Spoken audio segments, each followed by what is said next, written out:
Welcome to our channel. Today we how to activate dividend reinvestment with Robinhood, full guide step by step clearly. To activate dividend reinvestment with Robinhood, open the Robinhood app on your device. Log into your account using your credentials. Once logged in, navigate to the account tab located in the bottom right corner.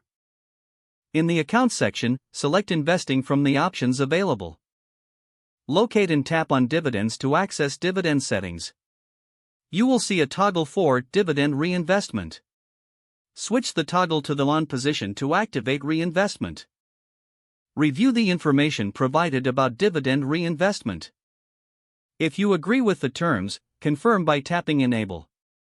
Once enabled, any dividends you receive will automatically be reinvested into additional shares of the stock. To manage your dividend reinvestment settings, return to the Dividends section anytime.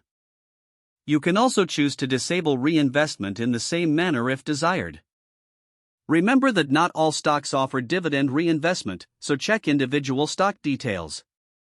Now you're set to enjoy automated growth through reinvested dividends with Robinhood. If the page does not load, refresh the browser or try again in a private or incognito window. Make sure you are using the correct email address, then retype it carefully to avoid small typos. If your password is not accepted, use the reset option and create a new strong password you can remember. Check your spam folder for verification or security emails, then complete any requested confirmation steps. Enable two-factor authentication if available to improve account security and reduce unauthorized access risk. After signing in, review your profile details so your contact information and settings are accurate and current.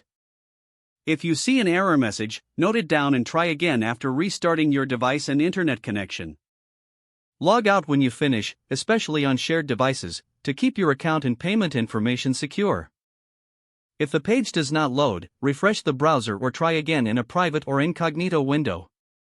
Make sure you are using the correct email address, then retype it carefully to avoid small typos. If your password is not accepted, use the reset option and create a new strong password you can remember.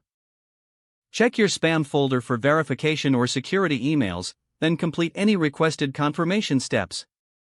Enable two-factor authentication if available to improve account security and reduce unauthorized access risk. After signing in, review your profile details so your contact information and settings are accurate and current. If you see an error message, note it down and try again after restarting your device and internet connection. Log out when you finish, especially on shared devices, to keep your account and payment information secure. Don't forget to like this video and subscribe to our channel for more step-by-step tech guides.